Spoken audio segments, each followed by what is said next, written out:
Siema w nowym roku. Zainspirowany albo zachęcony rozmową z jednym z naszych kolegów, postanowiłem dokończyć jeden z filmów, w którym pokazywałem konfigurację mojego radia 991A do pracy emisjami FT8, a w tym filmiku pokażę Wam, jak ja robię te łączności. To będzie taki instruktażowy filmik troszeczkę dla tych wszystkich, którzy chcieliby spróbować, a nie bardzo wiedzą jak wygląda procedura przeprowadzenia takiej łączności. Jeśli jesteście zainteresowani, macie ochotę, zapraszam.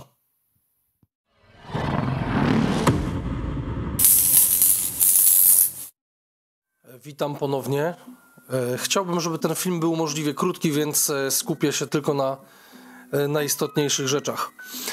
Pierwsza sprawa, na rynku są dostępne, z tego co mi wiadomo na chwilę obecną, 3 aplikacje do obsługi emisji FT8. Pierwsza to WSJTX, czyli ta podstawowa. Druga to bazująca na niej, troszeczkę ze zmienionym interfejsem, aplikacja, która nazywa się JTDX i tej będę używał. No i trzecia aplikacja, chyba najmniej znana, ale wykorzystywana bardzo często w zawodach przez już takich zapalonych użytkowników, to MSHV. Informacje na temat tych aplikacji można znaleźć sobie w sieci. Zatem tak, jak ja robię łączności FT8? Przede wszystkim korzystam z 3 aplikacji. Po pierwsze, korzystam z aplikacji Grid Tracker. Ta aplikacja służy mi do tego, mamy aktualizację dostępną, ale ja nie będę tego aktualizował. Ta aplikacja służy mi do tego, żeby zorientować się mniej więcej na mapie, kogo słyszę, gdzie mnie słychać. Troszeczkę orientuję się wtedy w propagacji, jak po prostu wychodzę. Druga aplikacja, której używam, to jest aplikacja z pakietu Ham Radio Deluxe, to jest HRD Logbook. I ta aplikacja jest mi potrzebna po to, żeby łączności, które robię na FT8, w programie JTDX, automatycznie logowały się do mojego takiego głównego offline'owego logu, czyli właśnie do Ham Radio Deluxe Logbook, HRD Logbook. Trzecia aplikacja to właśnie rzeczony przed chwilą JTDX. Wiem, różnie powiecie, że to jest słaba aplikacja, że ona nie fajna, że coś tam brakuje. Ja się przyzwyczaiłem, ja lubię na niej pracować i ja jej używam. Zanim pokażę Wam, jak wygląda procedura przeprowadzania łączności, zajrzyjmy sobie jeszcze na chwilę do ustawień. Tak tylko pokrótce powiem, że w ustawieniach znajdziemy w poszczególnych zakładkach najważniejsze elementy, które są przydatne do pracy emisją FT8. Jeżeli ktoś chce, może sobie skopiować moje ustawienia, ale radziłbym nad tym troszeczkę posiedzieć i pogrzebać. Znak stacji w ustawieniach głównych, ogólna nazwa kwadratu QTH, nie musi być dokładna. Można też tu ustawić swój region. I teraz tak, to co najwięcej problemów sprawia, to znajduje się w zakładce numer 2, czyli radio, bo radio powinno być kontrolowane również przez program komputerowy. To sprawi, że pracuje się po prostu łatwiej. Można oczywiście to wszystko zrobić ręcznie, ale tak jest łatwiej. I teraz uwaga, pierwsza tabelka, pierwsza kolumna odnosi się do sterowania radiem, czyli tak zwanego CAT. Tutaj jest interfejs, który przesyła parametry dotyczące ustawień radia, dotyczące częstotliwości, informacji, które radio przekazuje do komputera i w drugą stronę. Natomiast druga kolumna odnosi się do metody realizowania PTT. I teraz w zależności od tego, jakie macie radio, możecie stosować albo PTT przy pomocy CAT, tak jak ja mam tutaj w tej chwili. Możemy to robić na zwarciu RTS albo DTR, czyli tym takim standardowym złączem akcesoryjnym. Każde radio ma takie złącze. No i poniżej możemy też wybrać, przepraszam, tutaj obok możemy też wybrać metodę Vox, czyli możemy też jakby kontrolować to po prostu sygnałem audio, który wchodzi do radia i załączy nam automatycznie PTT. Wszystkie opcje są dobre, wszystkie są dozwolone. Teraz poniżej mamy tryb pracy i ja w moim filmiku pokazywałem tym instruktażowym, jak skonfigurować radio do pracy. Pokazywałem, że najlepszy jest tryb USB i nadal tak uważam, ponieważ tam, jeśli chodzi o moje radio, jest dostępny najszerszy filtr. Natomiast z tego powodu, że pracuję zarówno fonią, jak i modami cyfrowymi, potem muszę zmieniać sobie te ustawienia, więc wybrałem dzisiaj tryb Data PKT, Data Packet, i w moim radiu to jest oznaczone jako mod, który się nazywa Data USB albo Data LSB, ale z racji tego, że my pracujemy w górnej wstędze, to będzie Data USB. Jeśli chodzi o Split Operation, mam wyłączone tutaj tą opcję pracy w splicie i w zasadzie to są wszystkie ustawienia takie najważniejsze, żeby to radio działało. Teraz, żeby jeszcze być pewnym, że wszystko jest w porządku, przejdę sobie do zakładki audio i tutaj muszę ustawić wejście sygnału, tak, gdzie sygnał ma trafić, który no jakby radio odbiera, i wyjście, gdzie on ma być transmitowany wtedy, kiedy ja nadaję. Czyli tu, gdzie jest in, muszę dać jakieś źródło. W moim wypadku jest to mikrofon USB 4 audio kodek. To jest ten kodek wbudowany, ta karta dźwiękowa wbudowana w moje radio. W przypadku wyjścia są to też jakby to się jako głośniki ustawione. Teraz tak, co jeszcze jest tutaj istotne? Tutaj, jeśli chodzi o sekwencję, mam to ustawione w ten sposób. Nie wiem, jakie są domyślne ustawienia. Tutaj chyba nic nie zmieniałem tak naprawdę. Jeśli chodzi o nadawanie, o ten taki schemat, algorytm nadawania, mam to ustawione tutaj w ten sposób. Też tu chyba nic nie zmieniałem. Jeśli chodzi o raportowanie, to mam tutaj podłączony, jestem do EQSL. Jestem również otwarty tutaj na ten taki serwer lokalny dla połączeń UDP. Dlaczego? Dlatego, że tym serwerem lokalnym, tymi połączeniami UDP trafiają do logbooka informacje z programu JTDX, ale również do Grid Trackera, więc tutaj to mam wszystko jakby pootwierane tak jak mi pasuje. Numery portów i tak to dalej wygląda. Teraz, jeżeli chodzi o... Aha, i tutaj mam zaznaczone też automatyczne logowanie QSO. To jest bardzo przydatne, ponieważ program ma swój własny log, gdzie automatycznie zapisuje częstotliwości. Zaraz pokażę, gdzie ten log jest fizycznie umiejscowiony.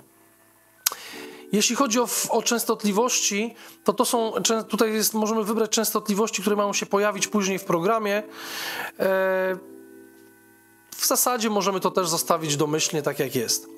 I teraz ważna rzecz, powiadomienia. Słuchajcie, ponieważ tutaj dużo rzeczy zależy od kolorków. Ja używam 3 powiadomień, bo tych powiadomień tu jest mnóstwo.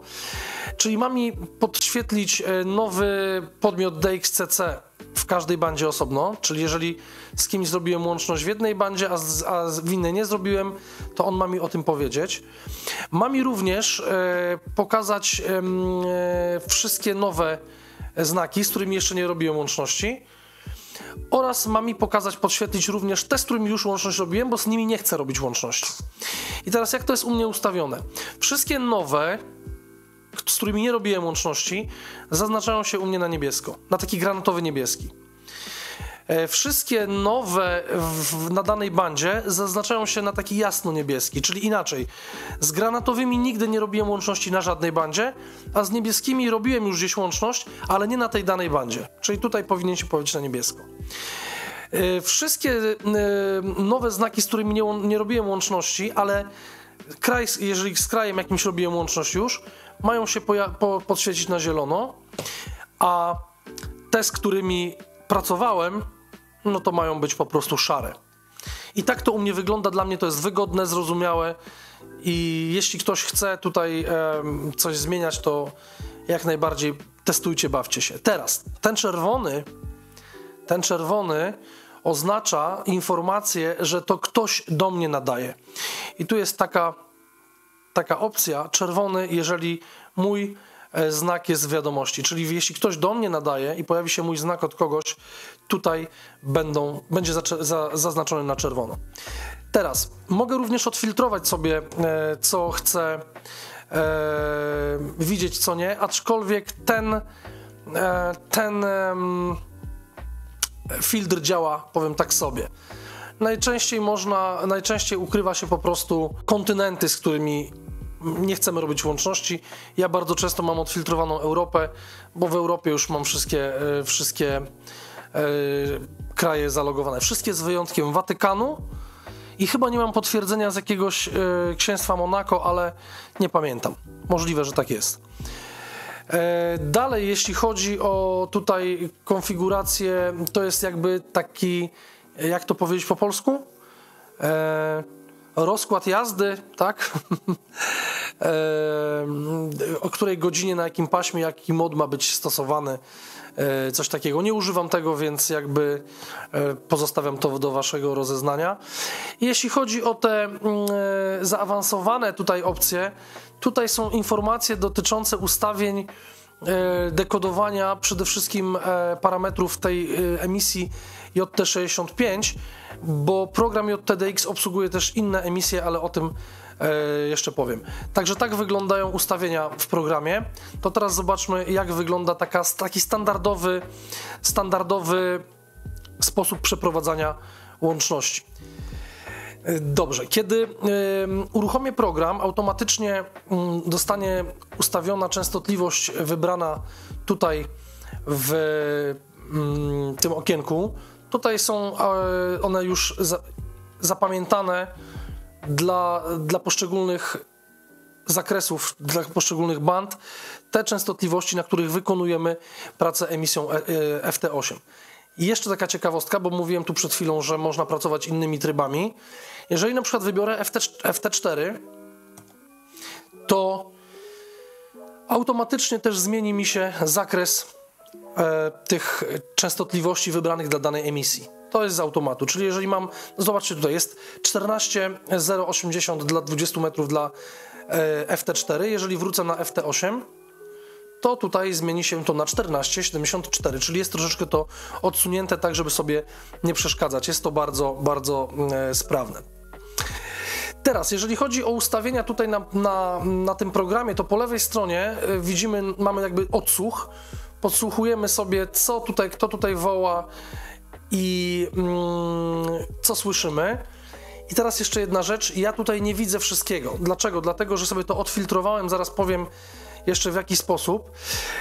Natomiast mamy tutaj jeszcze bardzo ważną rzecz, czyli tak zwany wodospad.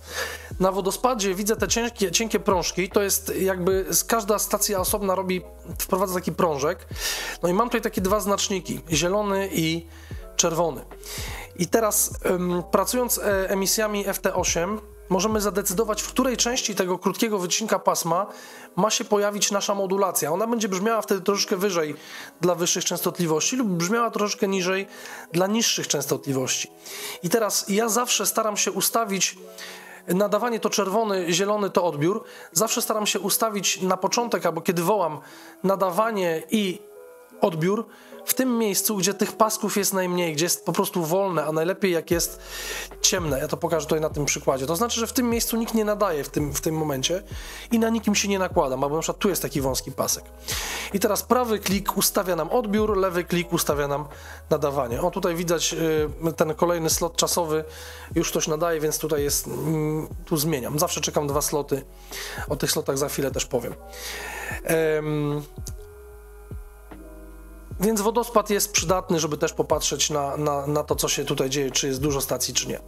Teraz zobaczcie, zauważycie tutaj pewnie, że ja odbieram tylko stacje, które wołają CQ, czyli chcą ze mną zrobić łączność. Jeżeli chodzi o te ustawienie tych wywołań CQ, jeszcze na chwilę wrócę do ustawień i tu, gdzie mamy filtry, zobaczcie, tu jest kliknięte pokaż tylko CQ. Ja to na chwilę wyłączę. I zobaczycie, co się wydarzy teraz, kiedy mam wyłączony tą opcję. Pojawi się cała masa stacji, nie tylko tych, które wołają CQ. Tak widać, że tych stacji jest o wiele więcej. Dla wygody, żeby nikomu nie przeszkadzać, ja mam po prostu ustawiony filtr, żeby było widać tylko wywołania. Teraz, jak wygląda praca emisją FT8? Tutaj musimy porozmawiać najpierw troszeczkę o czasie, ponieważ czas tutaj odgrywa ogromną rolę i jest nam potrzebny do pracy emisją FT8 jeszcze jeden mały szczegół. Mianowicie, tak jak pokazałem w filmie, przypomnę, że poprzednim, tym o konfiguracji do pracy emisją FT8, jest nam potrzebny jakiś program, który będzie nam sterował dokładnością, pomiarem czasu. Ja używam do tego celu programu, który się nazywa Network Time. Network Time, znajdziecie ten mały programik w internecie, jest bezpłatny. On synchronizuje co jakiś ustawiony czas, mój czas komputerowy, z jednym z serwerów NTP. Serwery NTP to są Network Time Protocol, wykorzystują Network Time Protocol, żeby komunikować się z zegarem, najczęściej jest to jakiś atomowy zegar wzorcowy i ustawiać co do sekundy nasz czas, dlatego że w przypadku emisji FT8 czas jest bardzo ważny. Jeśli wejdę sobie w ustawienia, to mogę sobie tutaj ustawić, jak często ma się tutaj pojawiać odświeżenie. U mnie co 15 minut się ustawia to i jest to jak najbardziej dla mnie w porządku. Dlaczego czas jest ważny? Ponieważ emisja FT8 pracuje w simplexie, czyli tutaj na dole mamy taki pasek. Ten zielony pasek oznacza, że teraz jest czas na nadawanie dla jednych stacji. On trwa tutaj 15 sekund i te stacje nadają. Pod koniec tego paska program zaczyna dekodować, otrzymujemy informację o tym, kto nadawał i teraz drugi raz ten pasek zaczyna dekodować kolejną grupę stacji.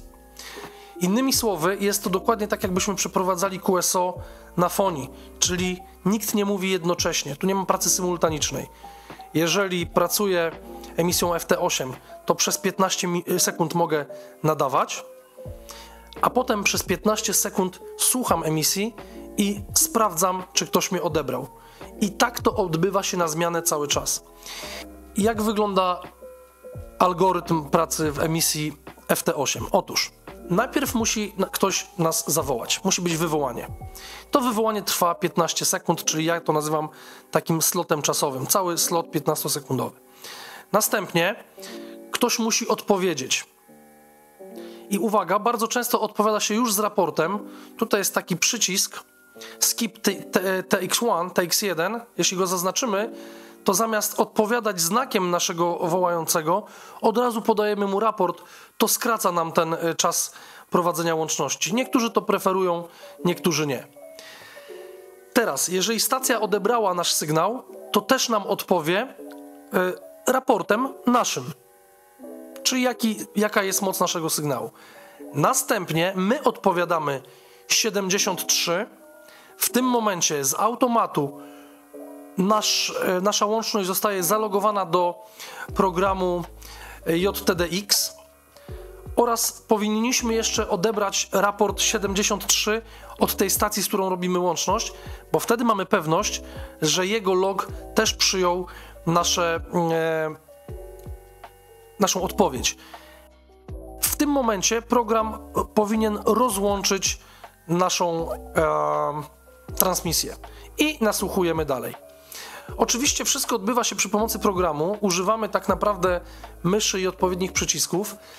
Wiem również, że jest taki tryb, który umożliwia pracę jakby z automatu, natomiast ja go nigdy nie używam i nigdy go nie używałem. Wszystkie łączności, które przeprowadzam, robię intencjonalnie z tymi stacjami, które chcę robić i to ja decyduję, kiedy ta łączność przebiega, kiedy się kończy, czyli innymi słowy klikam cały czas myszą i ja to kontroluję. Tak lubię. Wiem, że są tacy, którzy lubią to robić w inny sposób. Nie mam z tym problemu. Każdy bawi się tak jak chce, tak jak umie, tak jak lubi. No więc co, może przeprowadźmy sobie taką łączność wzorcową, jak to wygląda. Ja tak jestem troszeczkę łasy na DX-y, ja tutaj widzę, że tutaj na tej częstotliwości pracuje głównie Europa w tej chwili, to zmieńmy sobie tutaj tą częstotliwość na 17 metrów. Dostroję się oczywiście, bo jeszcze będę chciał wam powiedzieć o jednej ważnej rzeczy a propos samego nadawania, jeśli chodzi o radio. Dostroję się trochę tutaj. Sunę się, żeby nie przeszkadzać. Nie stroimy się na częstotliwości, w której chcemy pracować, tylko obok. Dobra.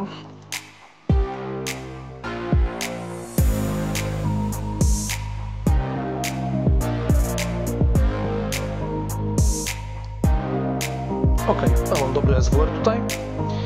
Dobra, wracamy na częstotliwość. O, tutaj. Pracujemy w górnej wstędze. Emisjami cyfrowymi pracujemy w górnej wstędze. Już powinno coś zdekodować. Ok, mamy zdekodowany fragment tutaj już naszego nasłuchu, tak? No i co? I teraz wybieramy sobie z tej grupy stację, którą chcemy zrobić. I uwaga, należy to zrobić w miarę szybko. Mamy Malawi. Spróbujmy. Klikam dwukrotnie i już leci emisja FT8. Wy tego nie słyszycie prawdopodobnie. Tak, ale emisja FT8 już z mojego radia wyszła. I teraz słuchajcie, jest bardzo ważna rzecz. Jeżeli Malawi nas odbierze i odpowie nam, to będziemy to od razu widzieć. Natomiast jest pewna rzecz. Moc emitowana z radia. I tutaj jest kilka zaleceń. Ja pracuję mocą zwykle od 50 do 70 W. Ale teraz uwaga. Po prawej stronie macie taki przycisk, który się nazywa PWR, Power. To nie jest moc radia, tylko należy ustawić moc radia na żądaną w naszym radiu. I teraz, obserwując wskaźnik ALC, zwiększamy lub zmniejszamy poziom tego sygnału. Tak naprawdę to jest wysterowanie sygnału audio. Malawi nam nie odpowiedziało. Zobaczcie, radio cały czas próbuje zrobić łączność. Ja tutaj zatrzymam to teraz. Halt TX to jest zatrzymaj. Dwuklik na znak to jest rozpocznij, albo tutaj enable, to zaraz pokażę, jak robić jeszcze wywołanie, a halt to jest zatrzymaj. Czyli Malawi odpowiedziało komuś innemu, koledze z Czech, no i na razie nas to nie interesuje. Natomiast wracając teraz do tego power, tak, do tego PWR, musimy tak wysterować tym sygnałem, żeby poziom ALC w naszym radiu wskazywał minimum lub troszeczkę tam powyżej, ale lepiej minimum, lepiej mniej niż więcej, a moc w tym momencie powinna dojść, wskaźnik mocy powinien na radiu naszym dojść do tej nominalnej wybranej przez nas. Czyli jeżeli ja w tej chwili mam, ja wam to pokażę na ekranie mojego radia. Popatrzcie. Zobaczcie, mam w tej chwili ustawiony podgląd na ALC. Jeżeli ten mój power tutaj będzie za nisko, zróbmy wywołanie. Czyli zróbmy wywołanie, wyczyszczę wszystko. Tutaj Clear DX to jest wyczyszczą nam się wszystkie poprzednie ustawienia, bo kiedy robimy z kimś łączność, komputer automatycznie wypełnia nam to tutaj naszym algorytmem. Clear DX służy wyczyść wszystko. I teraz, żeby zrobić wywołanie CQ, muszę po prostu nacisnąć Enable TX i poczekać na swoją kolej w slocie. Zrobię to teraz. Popatrzcie, klikam Enable TX. Moje radio teraz nie nadaje, a w tym slocie zaczyna nadawać. Teraz zobaczcie. Jeśli mój ALC jest bardzo nisko, to moc moja wyjściowa, to widać tutaj, power, to 7 W. To jest bardzo mało. Teraz jeżeli... Dobra, bo skończył się mój slot, teraz w następnym slocie pokażę, co się stanie, jak podciągnę ten power tutaj do góry i ALC ustawi się na swoje miejsce. Dopiero wtedy pojawi się żądana moc. I tak będzie w przypadku każdego radia. Przypominam, końcówkę mocy wysterowuje sygnał audio. I teraz jest mój slot, ciągnę PWR do góry, zobaczcie, poziom mocy tu już wzrasta i zobaczcie, pojawiło się ALC, za dużo, więc cofam do poziomu takiego minimalnego, który jest mi potrzebny. No, zobaczymy tutaj w tej chwili znowu jest slot na odbiór, więc czekamy jeszcze 15 sekund. tak? Teraz znów pojawi się moje nadawanie. Zobaczymy, ile mocy w tej chwili oddaje moje radio. 69 watów. ALC nie pojawia się tutaj, kontrola ALC się nie pojawia. Tak jest dobrze. Tak bym to zostawił. Czym grozi przesterowanie? Przede wszystkim zniekształceniem sygnału. A jeśli sygnał jest zniekształcony, to nasi korespondenci odbierają go po prostu z błędami. Poza tym też przeszkadzamy innym, więc jeszcze raz, krótko. Tym suwakiem PWR kontrolujemy poziom sygnału dostarczanego, poziom sygnału audio dostarczanego do naszego radia. Jeżeli jest za wysoki, to radio ma mniejszą moc niż nominalna. Jak zjeżdżam teraz z ALC, zobaczcie jak spadła moc. Z Power zjechałem, zobaczcie jak spadła moc. Jeżeli jest za wysoki, to pojawia się właśnie ten...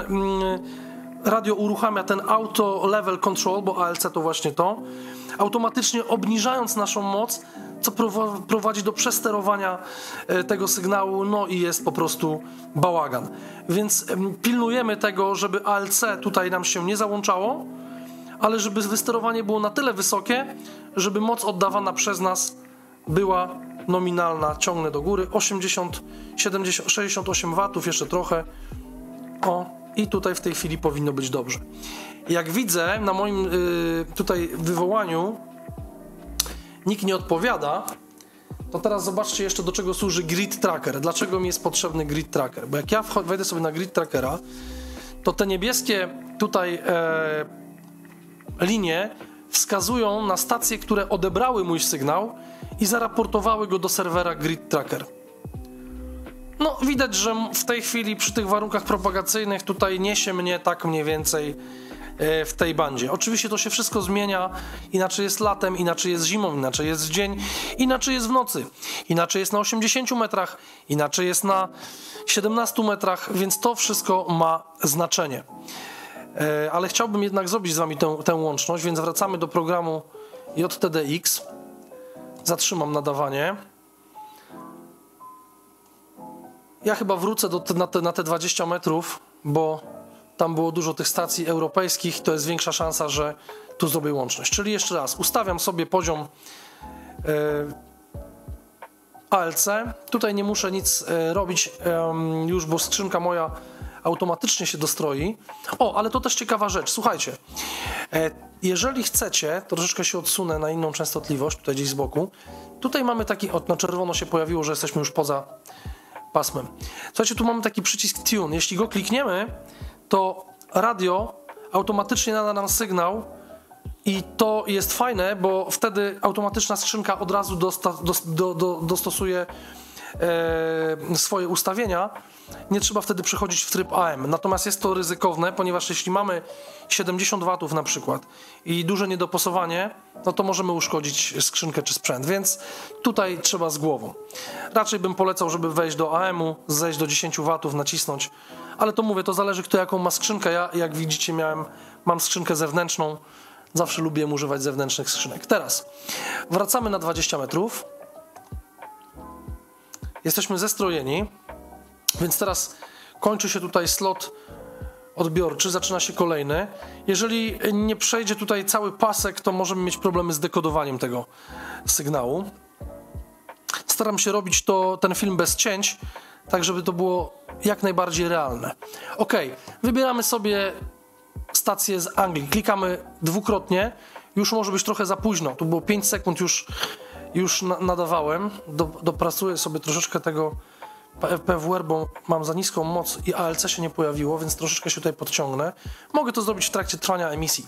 Zawsze tak robię, że w trakcie trwania emisji podciągam sobie ten znaczek Power, żeby dojść do nominalnej mocy i nie przekroczyć tego ALC.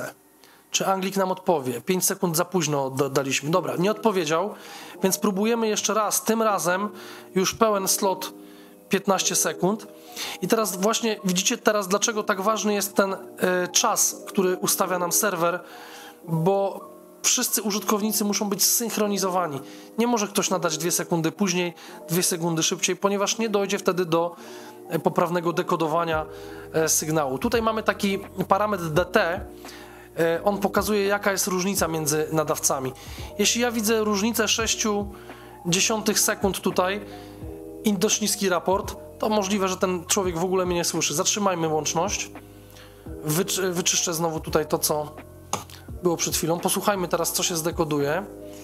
Mało stacji się zdekodowało, bo też późno włączyłem ten slot. Teraz znowu ten czas przeleci 15 sekund cały, tych stacji będzie więcej. Wiem, że dużo gadam, ale próbuję tu wszystko opisać tak jak należy.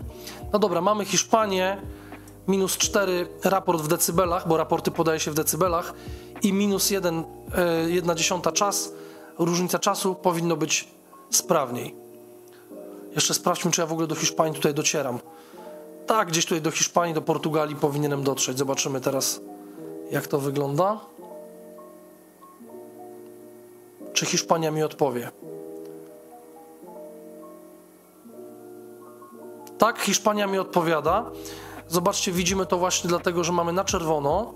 Przy okazji, program już oddałem mu Roger 73, więc potwierdzenie. Przy okazji zalogował to mój i Grid Tracker i zalogował to mój program Ham Radio Deluxe. Zobaczcie, jestem tutaj Frances Martinez, Hiszpania, emisja FT8, godzina, czas, wszystko z automatu. Teraz czekam jeszcze na jego 73. Wtedy mam pewność, że on też zalogował. No i okej, i łączność zrobiona. Widać, że jest już szary, bo z tą stacją miałem łączność. Zróbmy jeszcze jedną łączność dla potwierdzenia tego. Chociaż wolałbym zrobić wywołanie, może żebyście zobaczyli, jak się woła. Dobra, zrobimy wywołanie.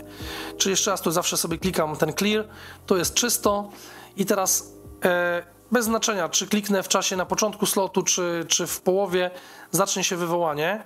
Klikam Enable TX, no to nie jest mój slot, teraz dopiero jest mój slot, więc zaczyna się wywołanie. I teraz ja wołam CQ SQ2 TAC z miejscem, gdzie jestem. I teraz inne stacje w tym czasie nasłuchują. Jeżeli znajdzie się stacja, z którą mam ochotę zrobić łączność, to ona mi odpowie i wtedy z automatu program powinien tę łączność z nią przeprowadzić. Natomiast ja lubię kontrolować, z kim robię łączność, więc zawsze tutaj siedzę i zawsze sprawdzam, bo nie ze wszystkimi stacjami chcę i lubię robić łączność. Nikt nie odpowiedział, więc program do skutku będzie robił wywołanie. To znaczy do skutku nie, bo to jest ryzykowne też dla końcówki, żeby ona cały czas była tak wysterowana, pomimo tych przerw 15-sekundowych. Więc program chyba do kilku wywołań robi łączność. Jak nie odpowie nikt, to robi wtedy przerwę i czeka na naszą decyzję. CQSQ2 TAC. Kto ma, proszę bardzo, ochotę na łączność ze mną? Jest. Włoch. No więc taki Włoch mi odpowiedział i zobaczcie, mój program od razu przeszedł tutaj do kolejnego etapu tego algorytmu, tak, po kolei. Przypominam, ja mam skip TX1, czyli ja mam to tutaj jakby zaskipowane. Ja mu od razu odpowiadam Roger 11 minus 11 decybeli, co nie jest takim złym wynikiem. I teraz on powinien mi powiedzieć Roger 73. Jest Roger 73, to znaczy, że zalogował i ja mu odpowiadam 73 i automatycznie następuje logowanie. I w zasadzie to jest wszystko, co powinniście wiedzieć o łączności FT8, przynajmniej na początek. Troszeczkę inaczej wygląda to w zawodach. To, co ja wam tutaj pokazałem, to jest troszeczkę tak hobbystycznie, tak? Nie ma tu automatu, tutaj cały czas siedzi człowiek, nasłuchuje. Zobaczmy jeszcze, co się dzieje na wodospadzie. Zobaczcie, ja bardzo wysoko nadaję w tej chwili. Bardzo wysoko tutaj nadaję, bo ten Włoch jest tutaj wysoko. Był wysoko. Zresztą widać to tutaj, zobaczcie, ten Włoch nadawał do mnie na 2018. 2018 to jest gdzieś tu. To będzie gdzieś tu. To będzie gdzieś tu. A ja jestem ustawiony tu bardzo wysoko, więc tutaj tak to wygląda. Dobra, pokażę wam jeszcze, jak tutaj robię ten wybór, że zmieniam tą częstotliwość. Prawy przycisk, lewy przycisk. Tutaj widać, że jest wolne, nic się nie dzieje, troszeczkę niżej. I spróbujemy trochę niżej zrobić łączność. A zobaczmy, czy do Chin dolecę. Klikam na Chiny. Pojawia się moc na radiu. Za późno troszeczkę kliknąłem, więc na pewno Chiny tego nie odbiorą. Mam za wysokie ALC troszeczkę, więc też ściągnę tutaj w dół. Za późno zrobiłem tę łączność, więc dopiero ten następny slot, jakby te 15 sekund tego nadawania powinno dopiero dotrzeć do Chin, chyba że ktoś już prędzej z nim zrobić łączność. Nie, Chińczyk woła, ja mu odpowiadam. Minus 22 ja go słyszę, więc to jest dosyć mała, jest dosyć cicho go słyszany, ale spróbujmy, nadajemy do troszkę za mały teraz ALC, no tutaj muszę cały czas to ALC pilnować, tak? Jak jest za mały, to za mała moc wychodzi z radia, jak jest za duży, to następuje przester, więc ten przycisk, ten suwak tutaj PWR w łącznościach FT8, no przyda się wam. Dobra, ktoś odpowiedział, znaczy innej stacji odpowiedziała stacja chińska, więc ja robię halt. ClearDX, czyszczę to wszystko, spróbujmy jeszcze inną stację. No nie zanosi się na DX-a. Dobra, a spróbujmy, jest rano, spróbujmy teraz na przykład na 15 metrach. Najpierw strojonką, muszę się troszeczkę tutaj odsunąć. Procedura strojenia jak zwykle. Dobra.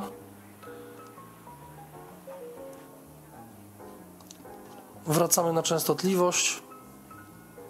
I czy coś tutaj się dzieje? Coś się dzieje, na wodospadzie coś widać. Jakieś stacje tu nadają na 15 metrach, na 21 mega. Posłuchajmy, co tu się dzieje.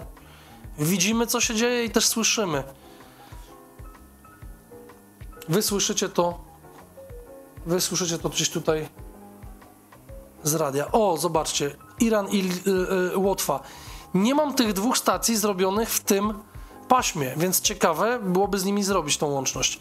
Nie wiem, jak będzie z propagacją i jak będzie z moją anteną. Ja mam głupią antenę.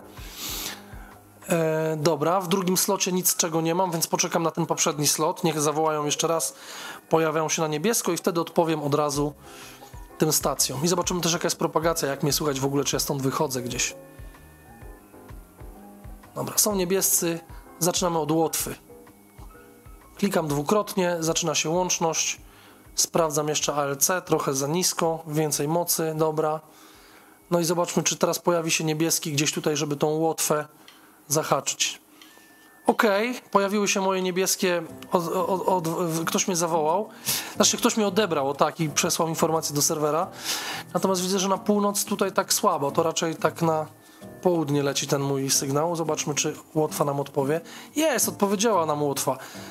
Raport minus 18 dB nie jest najmocniejszym raportem, minus 21 tym bardziej, ale łączność zaliczona i Roger 73 i łączność wpada. Zobaczcie, teraz Łotwa już tutaj będzie na szaro w następnym zawołaniu ta stacja, a jakakolwiek następna Łotwa się tu pojawi, już będzie na zielono. Z Łotwą mamy łączność w tym paśmie zrobioną. Jest to moja pierwsza łączność w tym paśmie z Łotwą. No i proszę tak bardzo, jak mówię, Andora. Też nie mam łączności z Andorą. No to dwuklik, cyk i spróbujmy. Czy Andora nam odpowie? Tu też widać na czerwono nasz sygnał, gdzie Andora jest. Jak ktoś nie wie, gdzie jest Andora, to widać, gdzie nadajemy. I teoretycznie jestem w zasięgu tej Andory. Zobaczmy, czy ta Andora nam odpowie. I dosyć mocny sygnał, mocny raport. Ja go mocno odbieram, tą Andorę. Dostał minus 5 dB. Tutaj jest ten raport. To jest bardzo dobry raport. Nie? Ktoś inny z Andorą robi łączność. Dobra, zaczekajmy. To Węgry. Zatrzymajmy się, nie przeszkadzam. Staram się nie przeszkadzać tej stacji, która robi łączność w tym czasie, bo po co on ma widzieć, że ja go wołam? On i tak widział. Jeśli widział, że go wołam, jeśli doleciałem do niego, to on i tak to widział. To albo mi odpowie w następnym slocie, albo wywoła jeszcze raz i spróbuje go zrobić jeszcze raz. Brazylia, tu ciekawa łączność. Tutaj jeszcze taka ciekawa rzecz, słuchajcie, w tym miejscu mamy informację o tym, jak daleko w kilometrach znajduje się nasza stacja, z którą chcemy łączność zrobić. 1874 km, jeśli chodzi o tą Andorę tutaj, C31VM znak. Dobra, tu już kończą łączność, widzę, że jest Roger 73, więc sobie podziękują. Andora zaraz zacznie wołać. O, Laos się pojawił. Nie mam Laosu chyba w ogóle. Na pewno nie mam Laosu. Dobra. Czy Andora się pojawi? Czasami się... O, jest i zobaczcie, od razu nam odpowiedział, czyli widział nasze zawołanie, więc teraz wystarczy, że tylko klikniemy w tą czerwoną jego odpowiedź i od razu robimy Roger 73, czyli on widział nasze zawołanie. Po prostu poczekaliśmy chwilę i zrobiliśmy łączność jeszcze raz, bo on nam od razu odpowiedział i świetnie, i mam Andorę na 15 metrach zaliczoną, także bardzo mnie to cieszy. Czyli nie jest tak źle, myślałem, że tu będzie kiepsko, a nie jest tak źle. I łączność zaliczona, tu jeszcze dla pewności potwierdzam mu 73 Roger, już bym mógł tego nie nadawać, bo dostałem od niego 73, więc zatrzymam to i tutaj jest już wszystko w porządku. Łączność zalogowana. On zalogował, ja zalogowałem i ta stacja jest na szaro już w tej chwili, a każda inna stacja z Andory od tej pory na tych pasmach będzie już, jak to się mówi, zielona. Dobra, zobaczmy jeszcze, odsłuchajmy, co tu jeszcze się dzieje. Kaliningrad, no okej, Kaliningrad gdzieś mam zrobiony, nie jestem zainteresowany z łącznością z tą stacją w tej chwili. Jeszcze jeden slot przesłuchajmy. No ten Laos mnie tu kusi, ale Laos nie robi wywołania. Tu Chiny robią z Laosem łączność, więc nie będę im przeszkadzał. Poza tym ja go pewnie nie słyszę. Nie zwróciłem uwagi, ile tam... Minus 16 go słyszę, Znaczy nie, że go nie słyszę, tylko nie wiedziałem, jak dobrze go słyszę. Minus 16 go słyszę. Ten Laos z Chinami, który rozmawia, ale nie robi wywołania. No nie dziwię się, taka stacja nie musi robić wywołania. To znaczy, słuchajcie, możemy teoretycznie, jak mamy tutaj ten Laos i słyszymy, że on tutaj jakieś łączności robi, możemy teoretycznie go kliknąć dwukrotnie. Zobaczcie, jak go kliknę dwukrotnie, jeszcze raz niech nam ten Laos tam wróci, to my też zaczniemy go wołać, odpowiadać mu. Natomiast no, on nie robi z nami łączności i jest to troszeczkę niegrzeczne. Kiedy kliknę dwukrotnie Laos, zobaczcie, od razu podaje mu raport. Nie wiem, dlaczego nie widzę tutaj różnicy w czasie. Powinienem go tu widzieć. No ale to różnie bywa, to tam coś może z dekodowaniem albo coś innego tutaj wyskoczyło. Ale sprawdźmy ten Laos. On gdzieś tutaj nisko chyba nadaje, bo widzę, że jest 456 frekwencja. On gdzieś tu bardzo nisko nadaje. Tutaj nadaje, zobaczcie, już się ustawiła nasz odbiornik tutaj się ustawił na tej częstotliwości. Czyli innymi słowy, ja nadaję tutaj bardzo wysoko, Laos słucha tutaj bardzo nisko. Tak można robić, nie ma takiego problemu. Taka praca w takim splicie, to jest w ogóle bardzo wygodne. I tutaj trzeba też zaznaczyć tutaj ten zielony przycisk, żeby tak pracować. W ogóle te tutaj przyciski, ja nie pamiętam, czy one są domyślnie tak ustawione, czy ja już sam to ustawiłem, ale to też zwróćcie uwagę na to, jak ja mam to tu ustawione, żeby móc pracować w takim trybie, jak ja pracuję tutaj w tej chwili. Film miał być krótki. Mam nadzieję, że za długo tutaj to nie trwa. Będę musiał go jednak pociąć trochę. No dobra. Nie przedłużając, słuchajcie, tak wygląda moja rutyna, jeśli chodzi o pracę emisjami FT8. Na koniec pokażę jeszcze, jak loguję te łączności. Polska stacja się pojawiła. Dobra, zatrzymam ten Laos, nie ma sensu go wołać. Jak jeszcze loguję łączności? Trywialna sprawa, słuchajcie. Najczęściej na koniec pracy zamykam wszystkie programy i przechodzę do programu HRD Logbook. W HRD Logbooku zaznaczam te łączności, którymi miałem ostatnio pracę, czyli pracowałem tutaj z 4 stacjami. Następnie robię sobie, bo one już w moim logu tutaj tym lokalnym są, więc ja tutaj nic nie muszę logować, ale robię sobie eksportuj jako ADIF, podaję plik, który mam na pulpicie tutaj, żeby go nadpisał, robię wyeksportuj, wyeksportował mi 4 wpisy, ok. Zamykam ten logbook i następnie, słuchajcie, robię po prostu, dodaję sobie te łączności do mojego logu na QRZ, czyli loguję się na swój QRZ.com, wchodzę do logu i tutaj importuję sobie plik ADIF, wybieram ten plik, na pulpicie mam tego ADIF-a, log i importuj.